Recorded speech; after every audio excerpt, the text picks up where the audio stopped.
part of the Press Play Podcast Network. Look up in the sky, it's a bird, it's a plane, This is Jason J. Lewis, the voice of Superman on Justice League Action. This is Mark Wade, writer of Superman Birthright, and you're listening to the Krypton Report.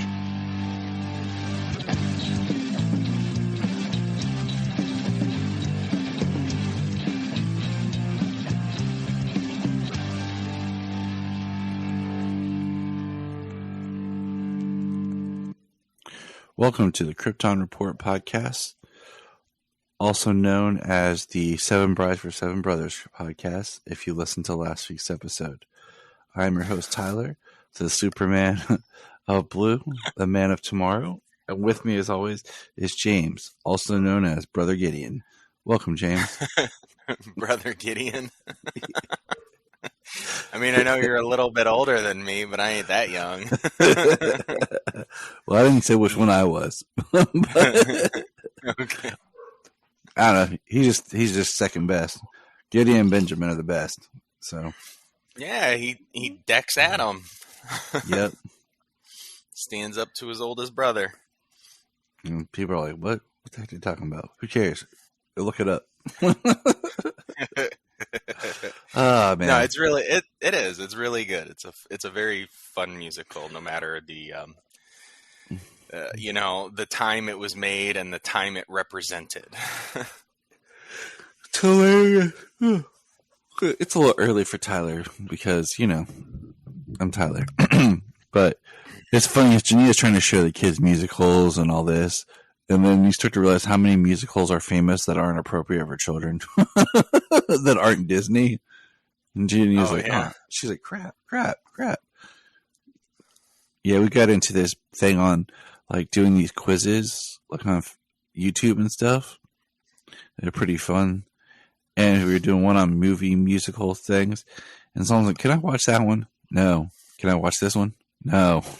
It's just like, dang. But all right.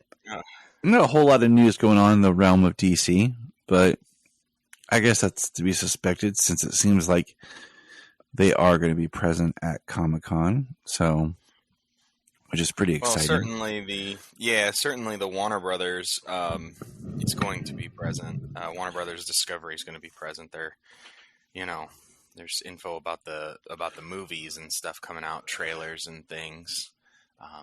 The ones that have already been shot. Mm-hmm. Maybe they'll give us some news on what's to come afterwards. Maybe it'd be awesome if there was a new highlight reel. So, or news on, anything. Yeah. Because we only know what as far as, well, we'll get there. Because we'll get there now because we only know as far as basically Batgirl. Because it seems like there's been reports that in some countries Batgirl's going to be released in theaters. Oh, and, interesting. And it seems like we haven't had exactly confirmation, but it seems pretty certain that Batgirl is going to be coming in 2023 now. And we kind of suspected this because of the pushing of The Flash and how it felt like that movie was a fallout from The Flash. Oh yeah, I mean with Keaton supposed to be in it and the Jim Gordon being Simmons. Yeah. So yeah. So I guess that's coming in 2023 now, which is kind of a bummer. Because I want something to look forward to right now, but whatever. It was supposed to be the year of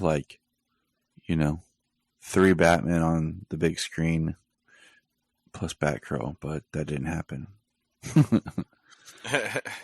Yeah, well, I mean that's what we were supposed to get, but they didn't have a plan forever. It was just throw something at the wall and see what makes money. And that's why we were having Batman so many times, because they're like, oh, Batman makes money.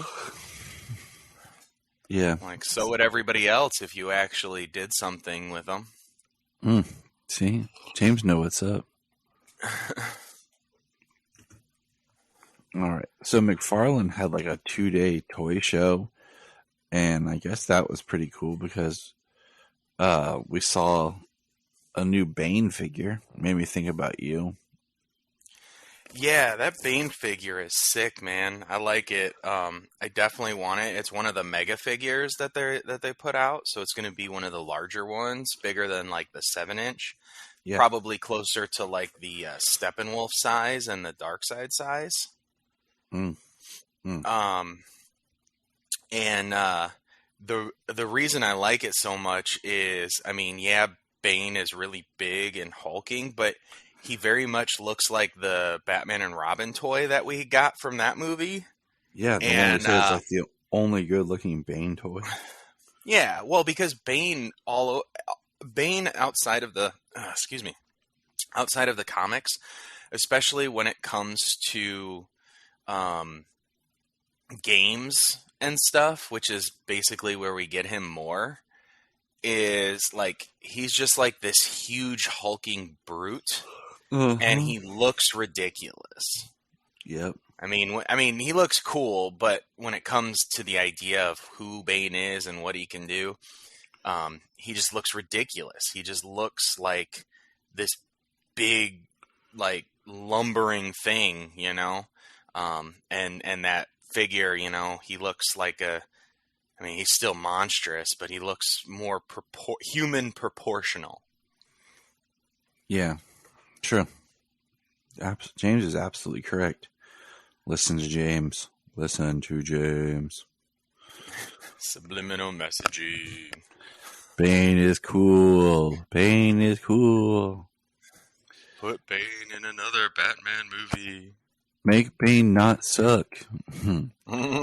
You've done 3 live action versions, and one was really good for 2/3 of the movie. Right? And then you undercut him at the last second. And let's see. We got another, I guess, a more full-on trailer for Harley Quinn Season 3. What did you think about this, James? Go. I mean, hilarious. You know, the trailer, the show. I love the show. I can't wait for Season 3. I started reading some of the comics, the Eat Bang something tour, whatever it was. So I like that they threw that in on the teaser trailer, you know, that full length teaser trailer they gave us. Yeah, it's gonna be, it's kind of funny because I specifically remember King Shark going, you know, since when does an Ivy plan screw up like a Harley plan? Nice. Yeah, it was pretty funny. So, yeah, I can't wait to see it. Comes out in, what are we? 17. It comes out in 11 days, man. Yeah. 11 days. Season 3 begins. This month seems like it's like forever long because That's because it's my birthday month. it's true. I was going to say James's birthday is coming, but this episode will drop quick right before James's birthday. So everyone should tweet at James and, well, not at James, but quick, Yeah, James. at Superman Red _ KR. Yeah, I was like, quick, James, not your Twitter tag. But it's like we have like 5 weekends in July, and it's just thrown off my whole planning so much. It's crazy. But yeah, it's exciting that we're actually getting another animated series of some sorts, and it is an adult animated series, which is fun. You know, speaking of Bane, we get Bane back in this trailer, and I love the opening where Nightwing's kind of like monologuing to himself, but Harley Quinn is sitting next to him. Yeah. And Harley's just become a character that kind of has the ability to blend and go in and out between being a villain and a hero, like who she's partnered with, so it works well. Yeah, I mean, in the comics, you know, she's in the comics, she's working with Batman and stuff right now. Mm-hmm. So, that's she's trying to be a hero. I hope we get more Bane this season because, he's fantastic. I love his voice and he's hilarious. He shows back up in the trailer. And we also get Joker in the trailer. And we get the Batman 89 cake and the balloon, the big clown balloon. And then there's even a tease of him beating a Robin with a crowbar, which we know, what this show is, that could potentially be a full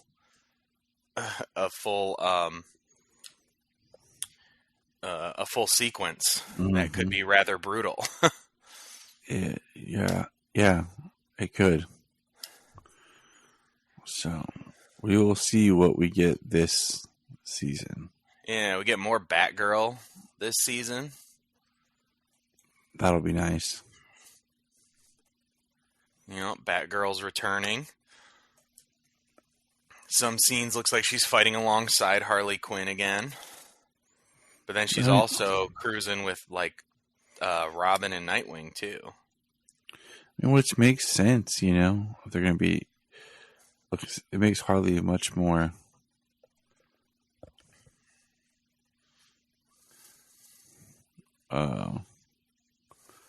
So, what do you call it? Crap! I totally forgot. I need more coffee. Anyways, next piece of information is the Super Pet tickets have gone on sale. Are you excited, James? Are you ready? Are you ready, boy? Huh, boy? Huh? Start painting. Who's a good boy? Who's a good boy? Yeah, I'm excited. I want to see it. I definitely want to see it. I don't know exactly when. I want to see it. Let's see. I don't believe I'm on call that opening weekend, so that might be good. And I should have 4 stacked up tickets through my movie rewards, my Cinemark rewards. So that's like half the tickets we need. Hey, which is what's needed. Okay. Yeah. Because it ain't. What do you call it? Well, it's not easy. I have a Brady Bunch over here. Like, I can't just spend $100 on tickets. Like the real nice thing about the Cinemark rewards that I have, is they give you a ticket each month and it rolls over, so you can stack them up. So I'm definitely saving up tickets for Black Adam and Shazam later on this year. But it helps me pay for my tickets for taking the kids to see kids movies like this. And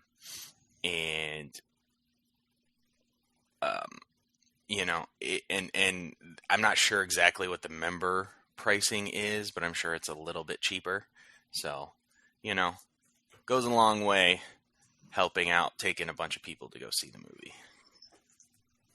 For sure. What do you call it? I told you before, my biggest thing is, what the hell, cat? Get down. Stupid cat. Hold on. Uh-oh. Cat's about to destroy stuff. They always do. She keeps getting on my shelf, man. I have to keep rearranging all my collectibles. Oh, no. Yeah, that's not good. But like for the movies, we go on Sundays, and the AMC here is what's called an AMC Classic. And I can figure it's like when an AMC takes over an older movie theater. and turns it into an AMC. And the one in Grove City on Sundays is like $4.99 before like 6 or whatever. So we just maximize our points and stuff and our rewards and go on Sundays. Because that's when Jania's off work.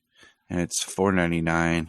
It's just, and I saved my points. Like when we went and saw Thor: Love and Thunder, I only paid $4.99 because I had $15 in reward points. Oh, wow. So I was like, and cash them in. So yeah. But this isn't the AMC podcast. We're here to talk about other fun things. Even though I sound like I'm half dead. Thanks a lot, kids, for keeping me up at night. James has been watching some more Superboy. Superboy Season 2. And James watched Episode 5, Nightmare Island. Trapped on a desert island after Andy's motorboat sinks. Not that kind of motorboating, people. Clark gets stripped of his powers by an alien who's kidnapped Lana. What did you think of Nightmare Island, James? I was like, oh, Vaknar's back from Willow. Yeah. That was kind of my first thought. Yeah, I enjoyed the episode. I mean, got Lana in a nice little outfit there, and Andy singing the Gilligan's Island theme over and over again. What else do you sing? I mean, what else would you sing when you're stuck? Right. He jinxed him, you know, like he was singing it over and over again. She's like, that's the third time you've sung that song. You sing it again. And I forget what she said, but she was going to hurt him.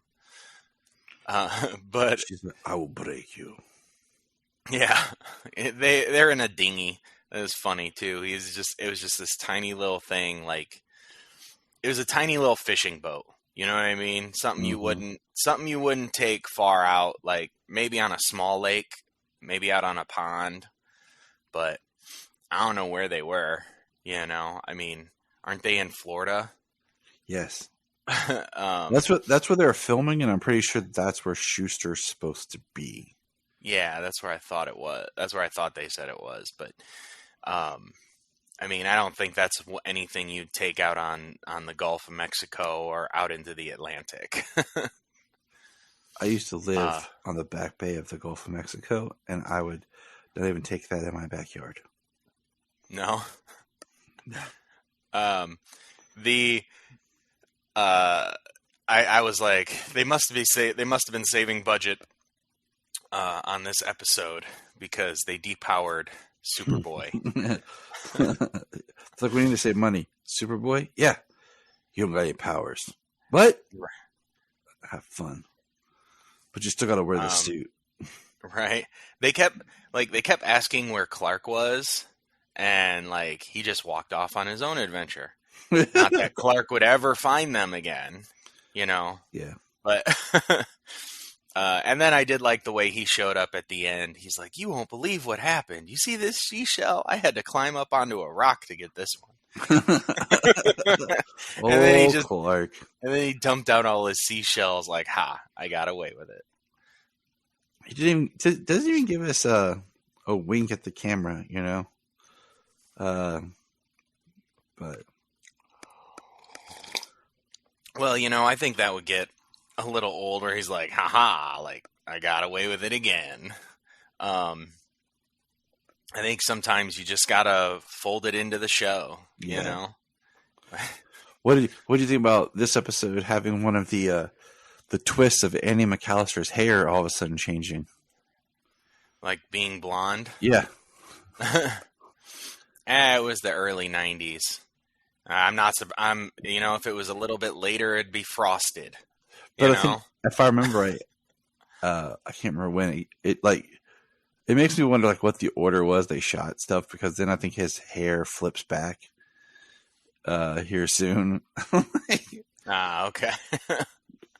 So, all right, episode 6 was Bizarro, the Thing of Steel. What do you think about Bizarro? I think Bizarro is awesome. Is Bizarro? I like Bizarro. is an imperfect duplicate of Superboy is accidentally created when the real Superboy steps in front of Professor Peterson's new duplicating ray. Duplicating ray. Yeah, he says he's his twin, so not like he's his duplicate or he's his clone or anything. That was there were some things. I mean, I really liked him. I thought he was really cool. He had the same powers. I mean, the look, even though it was like Party City makeup, I thought it was fine. I thought it was cool. And then he spoke like Bizarro, but it wasn't backwards either. Yeah. Like, what he said wasn't backwards. Like, he just spoke weird. So, yeah, I mean, I thought Bizarro was kind of cool. Like, seeing as there's so many different versions of Bizarro. It's nice to touch base with this version of Bizarro just because it is one of the better versions. Like Bizarro was never one they even tackled on like Lois and Clark. So to have, a really well done, more comic accurate Bizarro on Superboy was pretty cool. Yeah, I mean the only thing close to Bizarro was the clone in the first season, and he died. Yeah. So, he was, he was a good. I enjoyed watching this Bizarro. He was kind of cool. Me, Bizarro. Yeah, he's like, me, I'm not human. You not love me.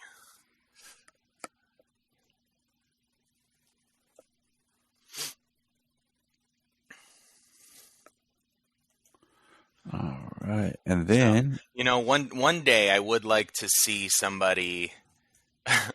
I would like to see somebody do a Bizarro... like we get from the comics. Like, I guess the closest we got was the Bizarro on Superman and Lois, but he spoke backwards. He didn't, like, what he meant wasn't backwards, Right. I'm more interested, I guess, in the behind the scenes of somebody trying to pull that off. Trying to say it like, all right, what is he supposed to be saying? Okay, now what's the line? All right, okay. And then trying to deliver it over and over again. You would probably just write the dialogue the correct way, and then after you wrote the scene correctly, you'd have to go and change Bizarro's lines. Like, all right, what is he saying? This is what it's supposed to mean, but this is what he's actually saying.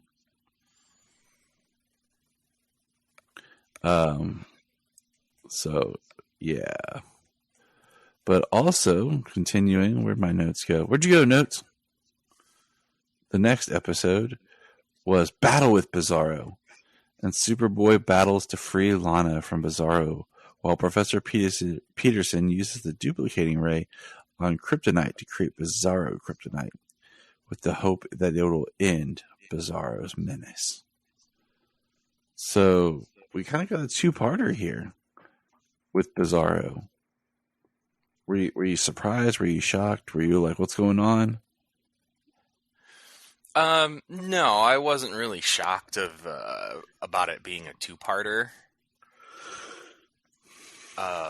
It kind of seemed like that was part way what they had been doing. At least from the beginning of the second season, like Lex was there for the first two episodes. Then they had like the Metallo episode. And then there was a young Dracula episode. That we'll get to, people. We'll get to. We have a it just seems like they're fine with having some one-off episodes and then a couple of two-parters, Mm-hmm. As I was like scrolling through the episodes, it looks like there might be more of those as well. So Yes.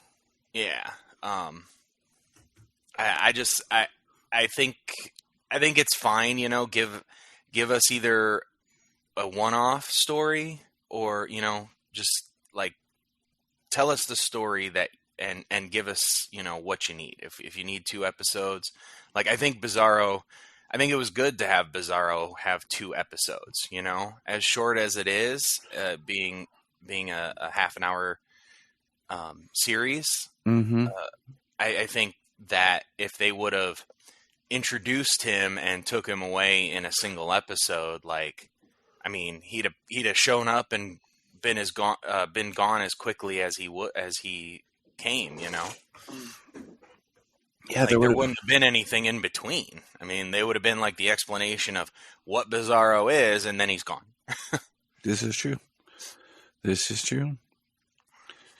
All right. Well, it is time. Oh, also, did you realize that episode was directed by David Nutter? I did see his name on some, or on something. That specific episode I didn't notice, but I did see that David Nutter did direct some Superboy. So, there you go. All right. So now it's time to talk Superman, Son of Kal-El number 13, and James is going to take the lead on this one. Yeah, sure. Dang it, Tyler. I could have just had it open in front of me waiting instead of off on the table next to me. He's like, I got this thing memorized. I didn't. I like this issue. Dreamer, Nia Null, showing up, which you were correct, I believe, when you said that Dreamer was created for the show. So the character of Dreamer and the character of Nia Null was created for the show, but I believe that the race of aliens had existed prior to the show with the Legion, and that there was a version of not Dreamer, but there was one of those one of that species who was part of the Legion of Superheroes in the 20th or the 30th century. Because I believe that's what I heard when they created her to begin with.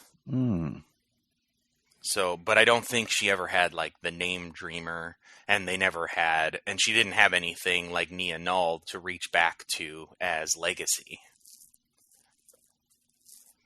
Interesting. I'm pretty sure that's what it was when they created the character for the show when they did. But they do give some of that history in this issue. So this issue opens up with the news saying that the Truth is being ran by 17-year-old Gamora and Jay Nakamura. And of course, there's somebody on the news, on the TV, hollering at people, because that's what they do on American television. Yeah. Wake up, sheeple. Nakamura is the son of ex-president of Gamora, saying that this has all been political from the start. Not that Bendix is a bad person, but it's just political crap. Jay says, "This amount of attention, is this what it's always like for you?" And John says, "Yeah, pretty much." He says that he has some place that, where's the farthest we can run? And he says, "You want to go to Saturn?" Says, "Maybe I should go somewhere where I can breathe unaided," which was cool. So he takes Jay to the fortress, tells him to dress warmly. He takes him to the fortress. The thing that I want to know is, why is the fortress back in Antarctica? I don't recall it being put back there. Last it was in the Bermuda Triangle. Right, and that's what I thought of. And then I'm like, am I just reading too many different Superman comics that I can't keep things straight anymore? Yeah, no, last I knew, it was in the Bermuda Triangle. That's where Bendis had left it, and that's where this John comes from. Like, so, I mean, it should have been in the Bermuda Triangle. I think this is a continuity error. And it's been in the Bermuda Triangle. Looking back at Superman, in action, right? That's what I'm trying to think. I know.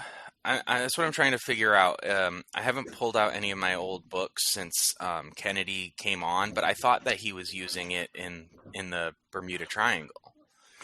See, this is the problem with reading so much around that, you just get used to something, and then it doesn't dawn on you that maybe it's wrong until later, and then you're like, am I wrong? Yeah. I mean, I'm just going with it. It is the standard, but I would have, liked somehow we returned it back to the Arctic, or like it's just. I mean, it does bug me a little bit, but I just go with it here. And he does have the giant key. Yeah, and how's Jay not wearing a ski cap? My head's cold for him. Right? Like, I mean, he should have that ski cap and maybe that hood up. Yeah, for real. But he said, you wanted to be alone? Welcome to the Fortress of Solitude. I guarantee no one else can reach. And howdy, boys. Don't freak out. We got Dreamer sitting there getting tea from Kellex. and John's hilarious. Yeah. But continue. Who are you? What are you doing here? Her name's Nia. She came into the fortress by traveling through the dreams of the animals in Superman's rescue zoo down in the basement. That's good of Superman. Yeah, she said, I didn't even know I could. Honestly, not sure I loved it. It was kind of funny. And then we get Gotham days later. We got Robin, Batgirl, and Nightwing. President Bendix, Joker dead, hanging on the wall. Says, you lose, Batman. Bendix says, drop him, and codename Gas Giant is away. And Gas Giant crashes into Gotham City and covers the streets in Joker gas. And it affects people on the street. It gets Robin. The Justice League is coming in. They've got Hal, Superman, Wonder Woman. They got Aquaman. They've got Calder. Actually, I think Jackson Hyde, Calder's his Young Justice name. It's all the same character, but yeah, it gets yeah. I mean, Jackson Hyde is based off of Calder. Calder was created for Young Justice, and then they brought him into the comics and named him Jackson Hyde. Same character though. Mm-hmm. The Flash runs in with a gas mask on. A bunch of people have gas masks on. Superman inhales all of the gas from the streets, and then welcome to the last days of the Rising, Wonder Woman.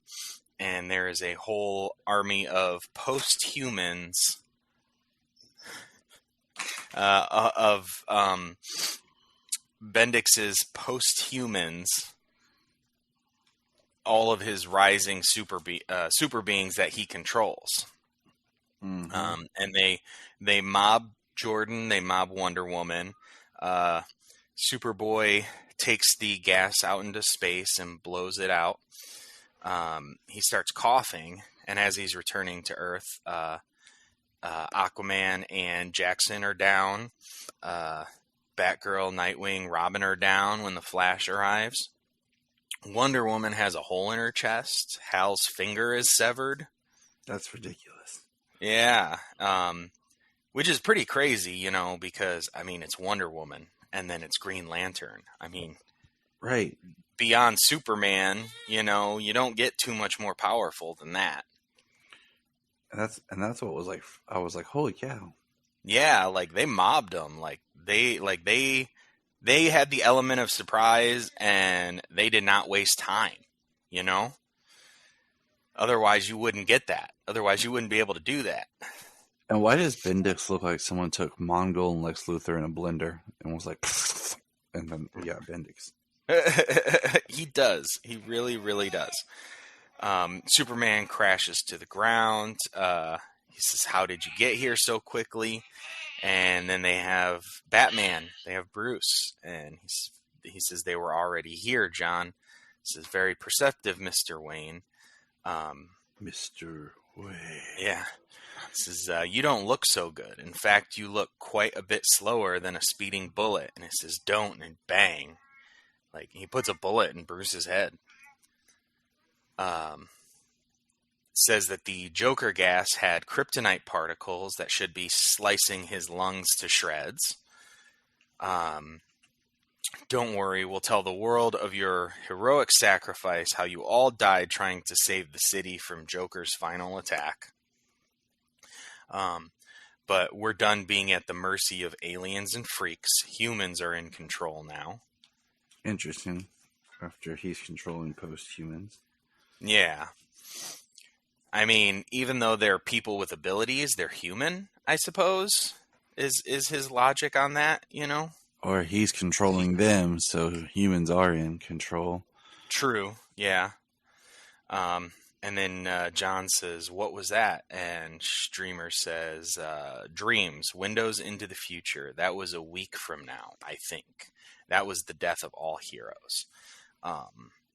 Like, how can you possibly know this? Then we get a little explanation here. She's the Dreamer. How do you know that name?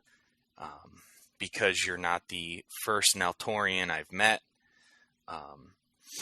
Then they give and he says the 31st century said that they'd meet one day. I'm trying to remember because they mention the name of Nuranal, her great 1,000 years later great granddaughter. But he gives her a box that has these gauntlets that Nuranal and Brainiac 5 developed, which I think is kind of like what Brainiac 5 develops in Supergirl to help her focus her powers. So it's pretty cool. Dream energy. Yeah.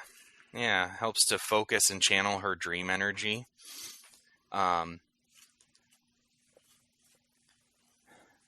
She says, "Nura liked the idea of helping you. You're kind of her hero. She'd be embarrassed I told you that, but she won't be born for about 1,000 years. So what's she going to do?" Just shows up. Bloop, time travel. Right? She's like, "How could you tell her that?" John says his dad's away. I don't know if he ever will be back. And she says, "Oh, he definitely will. Trust me, I've seen it." And you get a teary-eyed John saying thank you. He knows his dad's going to be returning. He says that Jay will be safe here, that Kellex will take care of him.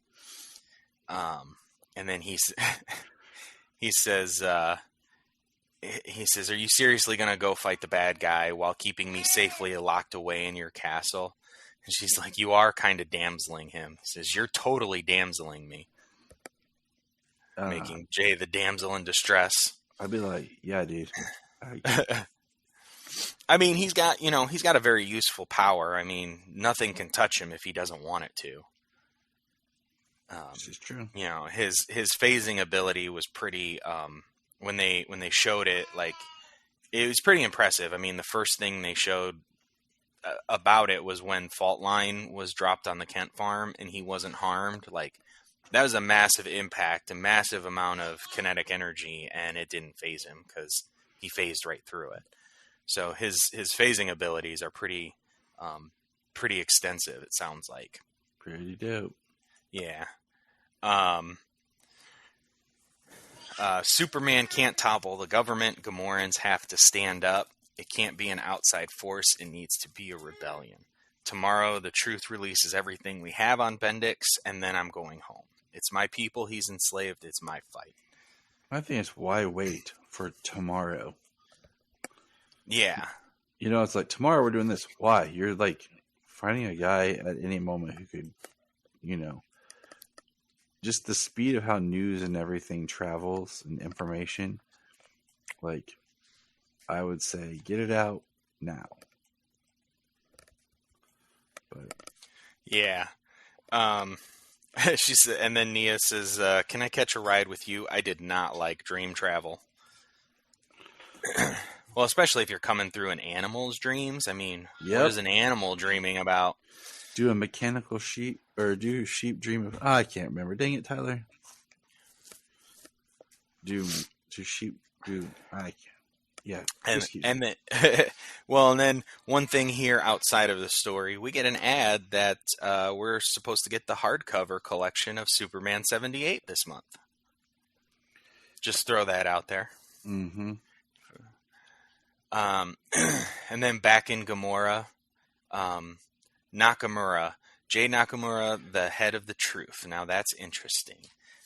Prepare Dissident 1 for the procedure. And we find out that Dissident 1 is President Nakamura, Jay's mother. Next, the Battle of Gamora. And then, you know, and then again, like, about the story, but not. There's a nice interview. Did you read the interview with Nicole Maines about bringing Dreamer to the comics?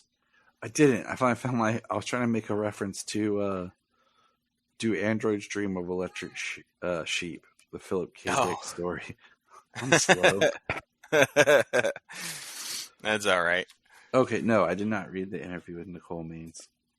Well, it's part of the DC Pride profile, you know, because Nicole Maines is a trans woman, as well as her character. So they give a little history of her character from Supergirl. They give some essential episodes for her, mostly season 4 episodes. And then they just have a Q&A on, you know, what are you looking forward to introducing Dreamer into the comics? What excites you about playing Dreamer? And then just about her getting to play a queer superhero on TV. I mean, it's pretty cool. So, I read that. She gets this opportunity to. Yeah. I mean, she is this character. She represented the introduction of this character, and now this character's been brought into the comic world. And I was really happy to see that they did that. You know, it's been a big. Tom Taylor loves bringing his Pride characters, his LGBT characters, into the fold. So I think he was a great choice and this was a great book to bring her into. Yeah, especially with the way things are shifting with the Justice League stuff that we'll see later on. Yeah, and even though the middle third of this book was a dream, I mean, it's about preventing the future, and it was pretty intense.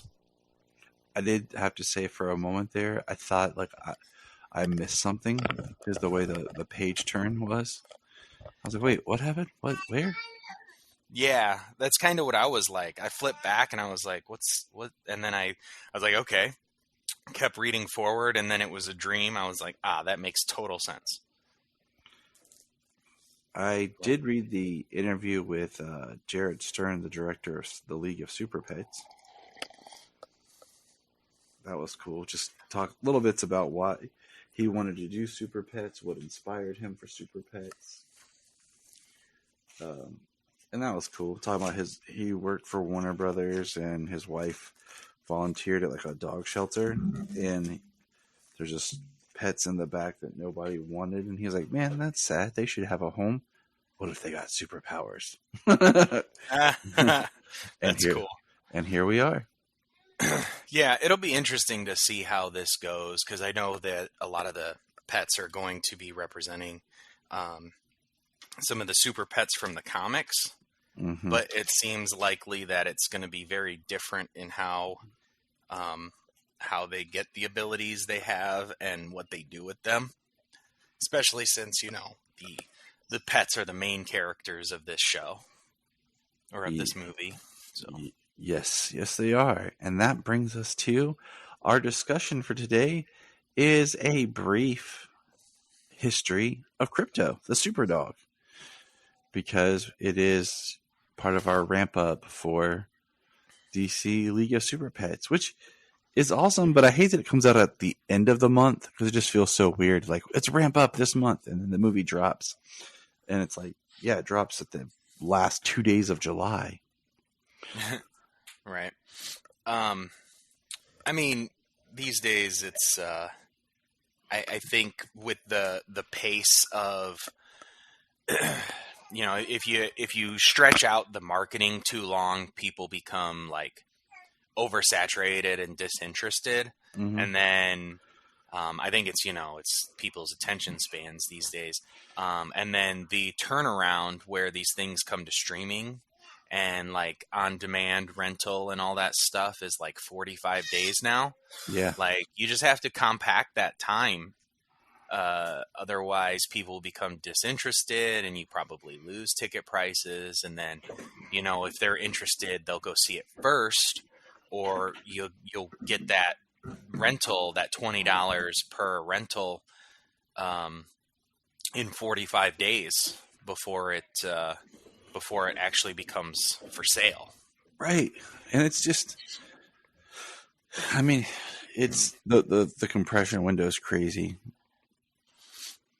Well, because like just as a more recent example, like the and it's something I was talking about with a guy at work too, is Welcome to Raccoon City, the Resident Evil movie that came out. It just about made its budget back, at least its production budget back in the theaters. And most people are like, well, the box office doesn't warrant a sequel to it. But an interview with Tom Hopper, who played Wesker, and they were interviewing him, I believe, about Umbrella Academy 3. And of course it came up because it was very recent. Mm-hmm. Was he said that Sony or Constantine Films Studios was happy with the on-demand money that it made. That there was a lot of people renting it at home to watch it. Yeah, I mean, and that's the thing is, And that's something we don't see. right, and we don't get to talk about. And I mean, also, think about that movie got made around during the pandemic, and it's kind of it's the closest you can get to making a pandemic movie right now, so Basically, I mean, you probably haven't got there, but COVID has dropped.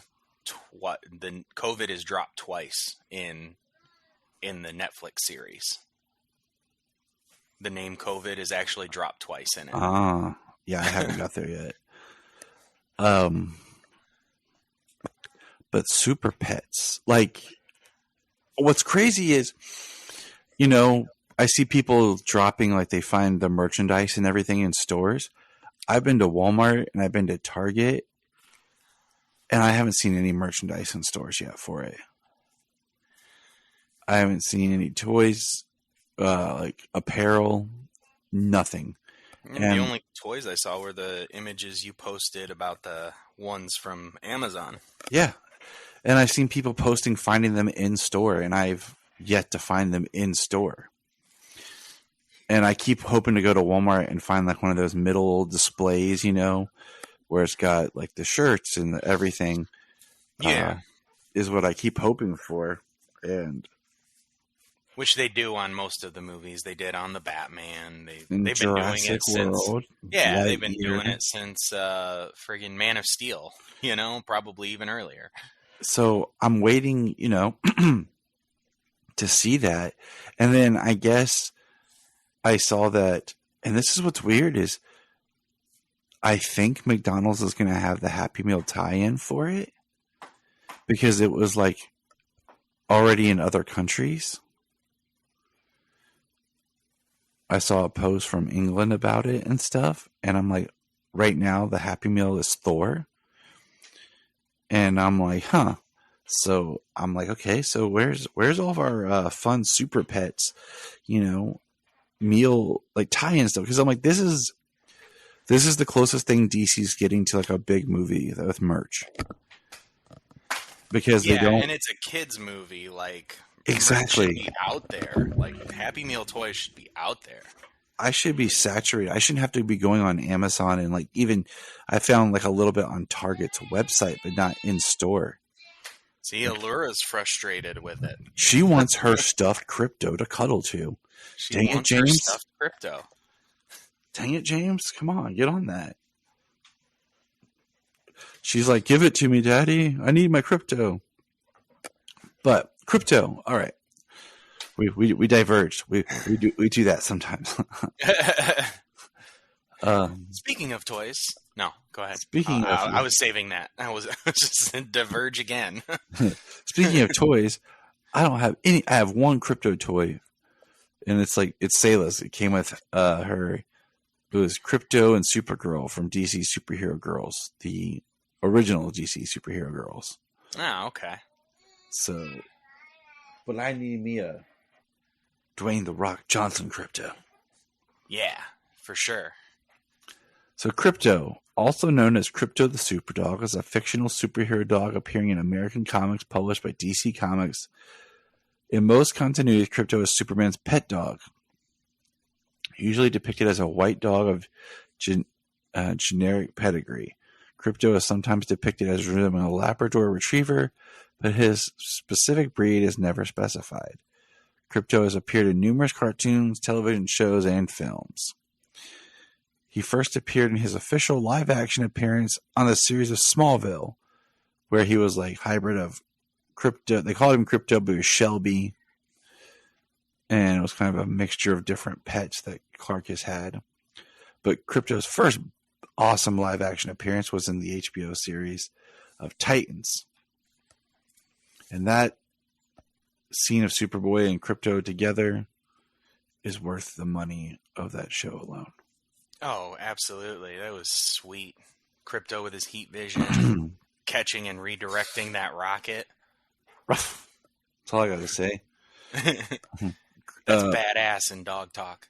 Yeah, it is. rough. Krypto's first appearance was in Superboy Adventure Story in Adventure Comics 210, March of 1955.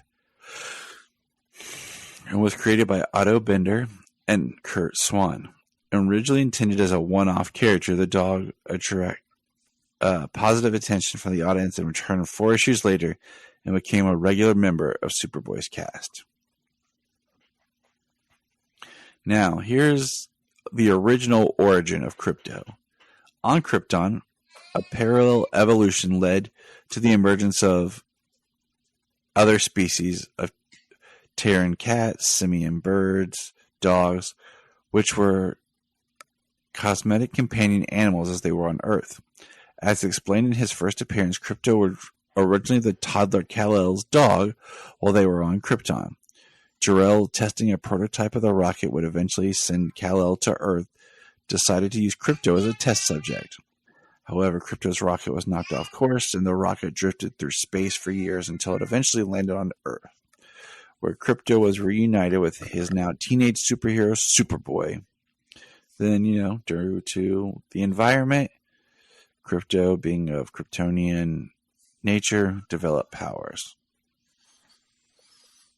Krypto had his own feature in the Superman family, number 182 to 192 in 1977-78, and was written by Bob Tomei. So that's pretty much the base of Krypto. We saw Krypto in that little, Zack Snyder cartoon. The 75th anniversary cartoon. Yep. Yeah. We saw him there. Now, as we go into different versions, I wanted to ask, James, what's your favorite version of Krypto in the sense, do you prefer him to be from Krypton, or do you prefer him to be like an experimented Earth dog? James. I mean, I kind of prefer him to. That's tough. I mean, I like them both. I guess I would prefer from Krypton. Although, you know, the experiment like in Titans was really, really good. You know, because a parallel evolutionary species. I mean, sure, that's fine. I guess that's why kind of like in New 52, he was more wolf-like. Yeah. And that version came from Krypton and followed Kal-El's ship to Earth via the Phantom Zone. And that's how he made it to Earth. Was always there beside him, just in the Phantom Zone. I was trying to find that comic because that's how I wanted to review that, and I thought I did, but I found the wrong one because I love that comic. Yeah, that's a really good one. I'd have to look it up. You know, I think me and Connor talked about that on Last Sons. Yeah. But yeah, I mean they're both kind of valid. I do think, you know, like I suppose the parallel evolution would be fine, seeing as like Kryptonians are so humanoid that some of the creatures on Krypton may evolve in a similar pattern. But, you know, I like to see also that like the creatures on Krypton are not, you know, they're not the same as creatures on Earth. So it's kind of a toss-up. It's like, you know, we have a parallel evolution, but yet Krypton gives us Doomsday. But whatever, because that's what we have. Well, that was forced evolution by an alien creator. That was. This is pre-crisis. We saw a post-crisis to get through. Oh, okay.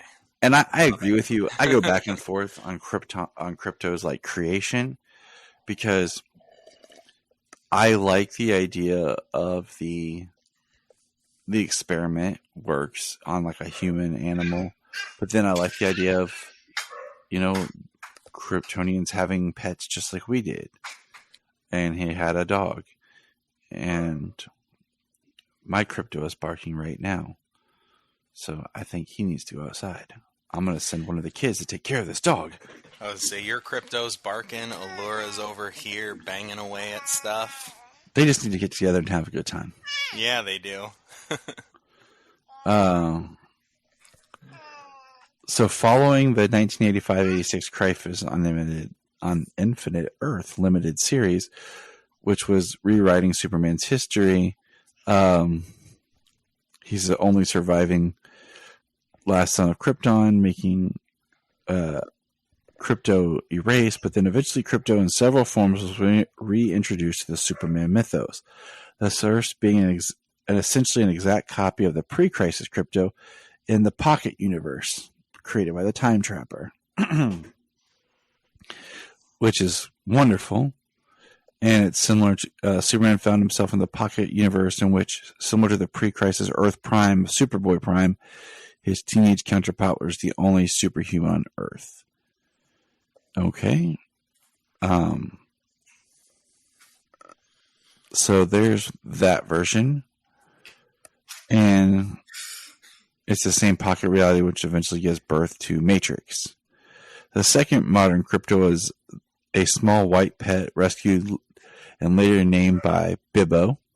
Originally, Bibbo wanted to name the dog Krypton, but there was only so much per letter on the dog's collar, and it was named Krypto. And Krypto then helped. That would be a reason. Help find people during the Doomsday attack, which gave Superman the idea of the Clark Kent's long absence during the Superman attack. The third and more familiar version of Krypto was introduced in the early 2000s, and the return to Krypton as a dog from a false idealized Krypton that coincidentally resembled the pre-crisis Krypton that was created by a trap by Brainiac 13. But then comes everyone's favorite time. The New 52. Oh, look. Here we go. There's what I was looking for. Dang it, Tyler. The issue? Yeah. I'm overworked. That's all I gotta say. I do too much, period. I built a fence. It's right there in his research. I built a fence. I shoveled gravel. I changed my brakes. I did all kinds of stuff this week. It's been crazy.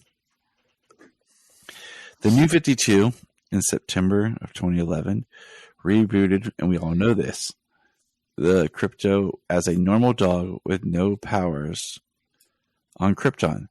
There is mention of a white dog ghost that is protecting Clark Kent in Action Comics number 5. During Krypton's final moments, Jor-El tries to save his family by opening a portal to the Phantom Zone. When suddenly the incarcerated try to escape, Krypto bravely defends the family but is sucked into the zone while baby Kal-El shows anguish at losing the dog. The now grown-up Superman rediscovers Krypto in Action Comics 13, December 2012, after being pulled into the Phantom Zone by the first inhibition of the prison. As the story concludes, Superman is able to bring Krypto back to Earth. While Krypto is in critical condition, Superman rushes to the observation deck, exposing Krypto to the sun's radiation. Krypto is then healed at an accelerated rate and is comforted by him. The rapid healing reveals that the dog has developed superpowers just like Kal-El. In Superboy number 24, Krypto is shown battling polar bears in the Arctic before deciding to join Superboy and Dr. Psycho in battling Hive. John Peters will be proud. Battling polar bears. In DC Rebirth, Superman's previous history prior to the New 52 is restored. Krypto is seen in the DC Rebirth continuity as a family dog on Superman Lois after their son John. His collar is made out of the belt of an old Superman uniform from the Fortress of Solitude. As a present from John, Krypto is later seen as a loyal companion to Supergirl. The Super Sons Annual 217 explores Krypto's friendship with various super animals such as Titus, Batcow, Streaky, and Detective Chimp. So that's a quick, comics history of Krypto. I know, Laura. We're hurrying, I promise. Well, she will be with us. She will be joining us to go see Super Pets. And then you'll come home and have to buy her that stuffed animal or a real dog. Good luck. Well, Jamie's been saying she needs a real dog. Saying she needs a puppy to grow with. Oh, that's cute. So we might have to get our own Krypto someday soon. Awesome. And so, other versions of Krypto. Now, the kids and I watched this. I put it in the show notes here, but a fun video on the evolution of Krypto. So, where he's appeared. But Krypto appears in the Adventures of Superboy animated series. An animatronic toy Krypto appears in Batman the Animated Series episode Deep Freeze. Krypto appears as a puppy in Superman the Animated Series episode The Last Son Part 1. So that's really cool to see. Krypto appears in Justice League Unlimited episode For the Man Who Has Everything. The dream sequence, which is heartbreaking. Dang you, Mongol. Amazing episode. Great story. Krypto appears in Krypto the Super Pup, voiced by Samuel Vincent, which you'll hear an episode coming up where I talk about that. And the kids and I kind of comment on the pilot episode we rewatched that series.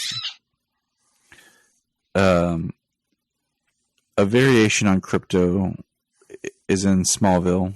They call him Shelby, but they also nickname him Krypto at one time because of his cryptic origins, but eventually they rest on Shelby after Martha Kent's old dog. Well, that, and then he was injected with a kryptonite solution or whatever that gave him powers, super strength. Yep, but he's brown and shaggy and not white and cool. Yeah, he's not a white Labrador looking dog. He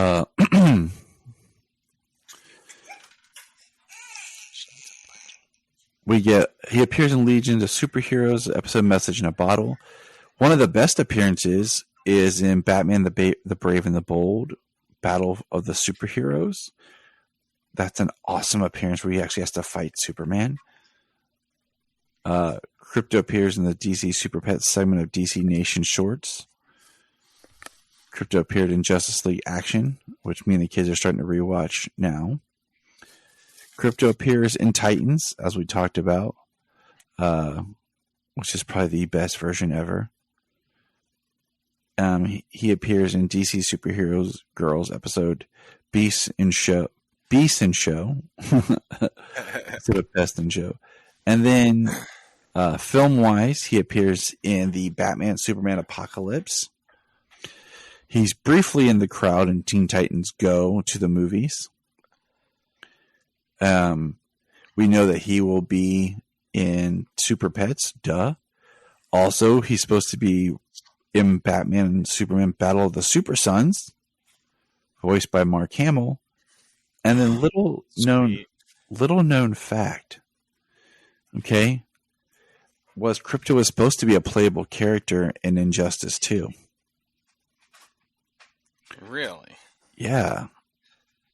I was like, what? How they take that out? That would have been dope as crap. Yeah.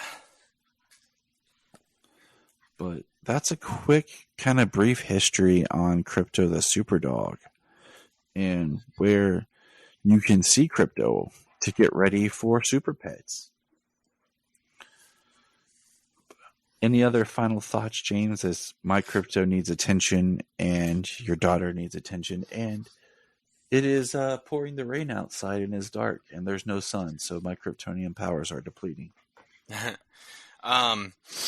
Well, I mean, on Krypto, not really. I mean, I think you covered it pretty well there. And it sounds like you and your kids have watched even more that I have to find and get the little ones watching. I like it. Is Krypto the Super? Hold on, I need to check. I was going to say, didn't you get the DVD or something of that show, of the Krypto show they just released or something? I bought on Apple a while back. I thought it was supposed to be streaming, but it's not streaming. I thought it was supposed to be streaming on HBO, but it's not, which is weird because it was a Cartoon Network thing. You would just think they would have it to help promote. Movie. Absolutely, right up front. Yeah, I bought it because when I worked at Spectrum and stuff, I would get you would get points and you could exchange it for gift cards and stuff. And I got Apple gift cards sometimes to just pay some of my subscription bills. And the thunder rolls. But I bought it for the kids because you couldn't find it on DVD. And I wanted, some cartoon that they might be invested in, DC based. And so, yeah, we've been making our way through it. We haven't finished it, but it's fun. And there's Solomon. Hey, buddy. Hi. Oh, it looks like they're coming out with the League of Super Pets, The Adventures of Krypto and Ace, a video game. Yes, that was the last thing I was going to say. Is I actually I pre-ordered it and been paying on it little by little at GameStop, and actually picked it up for the kids. And Brian came over to watch a movie, and how I distracted the kids was, all right, guys, look, surprise! I got you this video game for being good. So now go play. And nice. They were playing it on Switch, and I'm actually going to play it with Solomon today because I haven't got to play it yet. But he said it's fun. It's kind of a bummer. It's a one player, but he said you can either be Krypto or Ace, and he said it's fun to play. You're taking out Lexbots, and I was like, cool. So we might do like a fun video or something of that. So I don't know. But that's been the only kind of Super Pets merchandise I found. And I got that for the kiddos. Because I'm just, I'm trying to pass on my love for DC to my children. Somehow. Oh, yeah, absolutely. And then, I don't know if you want to throw this in earlier when we were talking about Todd McFarlane. But I know that he revealed that they're doing a Superpowers line of the old. They're bringing back the old Superpowers line. Right, and I guess it's a Walmart exclusive because I can't find. I've only been to one Walmart, but I've yet to find the Superman. Like I want to get the Superman, and I see people finding it and posting it online that they found it. And they've got like that Superman pod, that Superman ship or something. Right. I want to find the figure. I do, and I'm trying to find it. So that's, James and I'm about to, I get paid this week. So I need to get out of the house. I'm starting to get closer. I'm just going to go, there's 20 minutes in any direction. I can find a different Walmart. So I'm about to just start hitting different Walmarts. There you go. See what we can find. Head towards Columbus or something. I don't know. I need to get out of the house. Yeah, I'll definitely have to look into this, this DC or this game Super Pets though. See how I like it. See how the kids like it. I'll play it later and give you a shout out. And yeah, that's pretty much our episode. And I don't know why HBO Max isn't using Krypto the Superdog series to help promote this film. Because like you and I have talked about, the hardest thing a lot of times with DC property is they're not doing a lot for kids. We're waiting for the new animated Bat Wheels to come out. And she's mad about it. She's like, where's the kids stuff? Yeah. I think Teen Titans Go has kind of run its course. The DC Superhero Girls looks good. Season 2, for some reason, I was doing some research because the Krypto episode is in season 2. That's not on Netflix. And it's not on HBO. Like Netflix only has the first season. So there's a whole second season of that show that's not streaming. And I think that's the problem is you have HBO Max. It's supposed to be an outlet for these properties. And then they also got those. They've also got those old contracts, from before. Right. And that's why it came out. So with that old contract, you think we would see it on Netflix, and we don't. And that's the same thing with I'm checking it right now as we're talking. But Justice League Action, the forgotten series that's awesome, was on Hulu for a while, and it's only on Cartoon Network, which Cartoon Network doesn't put everything on their streaming app, and I think you have to pay for it, or it gets confusing sometimes. So why isn't that on DC? That would have such great life, or on HBO. That's why I end up buying so much stuff, like physical or digital, because if not, it just disappears. But I'm going to let you go. Take care of your daughter. We love your daughter. She is great, wonderful. And she's getting a little pushy. my Solomon's up to go help me with Krypto, and it's going to suck because it's raining. So, but all right, man. Take care. This has been the Krypton Report. This is two exhausted super fathers who are just ready for some sleep. Even fathers with superpowers get exhausted by their children. With superpowers, it all just balances out. Yeah. Watch The Incredibles. You'll understand. Yeah. That's how I feel sometimes with my kids, is Mr. Incredible and number 2. When he's going to take care of Jack. Just like, and that's the note we're going to leave you on. Goodbye, everybody. Hey, We're going to press pause and hear a few words from our other podcasts on Press Play Podcast Network. Hello, Brooks here with the Books with Brooks monthly book club podcast. Here's how Books with Brooks works. We read one book a month, and then we talk about it. Classics like Stephen King's The Shining, debut novels like We Are the Brennans by Tracy Lang, and tons of other compelling, life-changing stories, one book and 1 month at a time. So come read along with us, and then listen in. If you are like Tyler and James and can't get enough super talk, check out these other podcasts. Digging for Kryptonite, Supergirl Radio, The Last Sons of Krypton, the Superboy Legacy Podcast,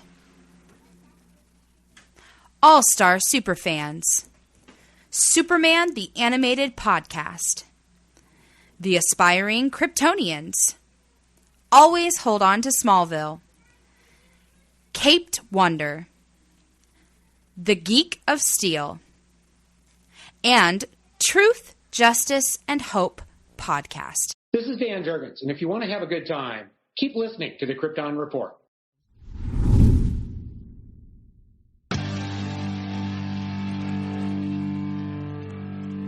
Look up in the sky. Yes, it's me, Sailor. We just want to say if you've enjoyed this podcast, please check out other podcasts on the Press Play Podcast Network.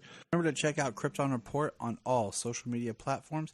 Go to linktree.com/Krypton Report. You find all of our information right there. $1 a month, you'll get extra special content that you don't get on the main show, like movie commentaries and whatever else comes out of our mouths. So check it out, patreon.com/Krypton Report.